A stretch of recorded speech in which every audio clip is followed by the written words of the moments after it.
সবাইয়ের ভালোবাসার ভাষা এক নয়, সেম নয়। ভালোবাসা যে শুধু আপনি কতটা ভালোবাসছেন, ভালোবাসা দিচ্ছেন তা নয়।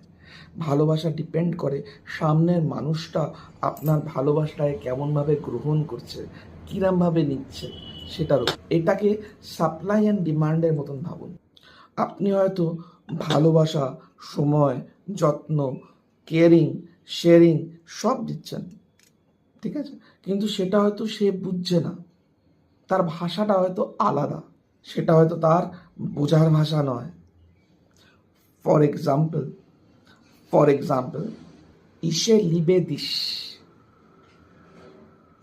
তি আমো, নাকুপেন্ডা। কিছু বোঝা গেল কি? এটা তিনটে ডিফারেন্ট ভাষায় আই লাভ ইউ। যদি ভাষাটা না জানা থাকতো তাহলে হয়তো ভালোবাসার জায়গায় অন্য কিছু মনে হতো।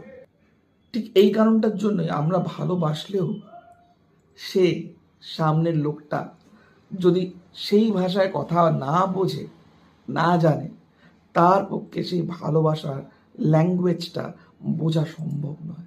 এবং মনে হবে যে আমি তো কিছুই পেলাম না, আমি তো কিছুই পাইনি। আর ঠিক এইখানটাতেই ভেঙে যায় প্রচুর সম্পর্ক। আমরা কাউকে বেছে নিই এবং এক্সপেক্ট করি যে সে আমার ভাষায় আমাকে ভালোবাসবে, আমার মতন করেই আমাকে ভালোবাসবে। আমি যেমনভাবে ভালোবাসি ঠিক সেরকমভাবেই সেও হয়তো আমাকে ভালোবাসবে।